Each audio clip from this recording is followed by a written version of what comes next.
Good morning and welcome back to your daily check-in. Let's talk about today's pain point.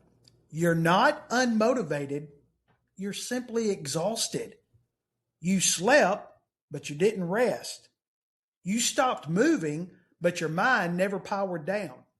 And now you're waking up wondering, what is wrong with me? Okay, there is nothing wrong with you. You're just carrying too much for too long. There's a quote often credited to Einstein that I love. It says, "You can't solve a problem with the same level of thinking that created it."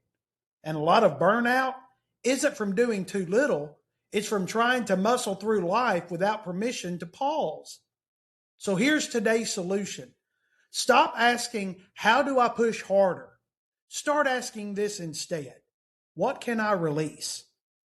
Burnout isn't a failure of discipline, it's a warning light. Even Jesus stepped away. Mark 6:31 says, "Come with me by yourselves to a quiet place and get some rest."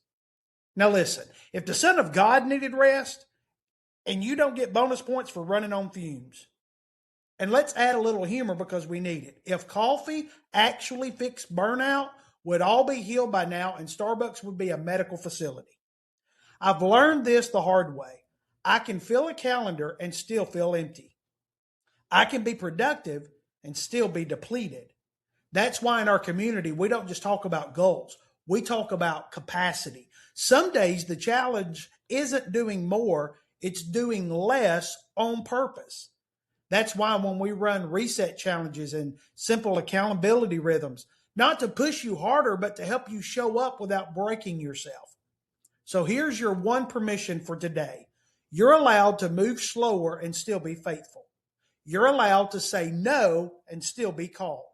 You're allowed to rest and still be making progress. Scripture reminds us in Isaiah 40:31, those who hope in the Lord will renew their strength. Notice, renew, not replace. You don't need a new life. You need renewed strength for the one you're already living. So today, don't measure your success by output. Measure it by alignment. That's good. This is your daily check-in. Now take a breath. You're not weak. You're worn, and that can be healed. I'll see you tomorrow.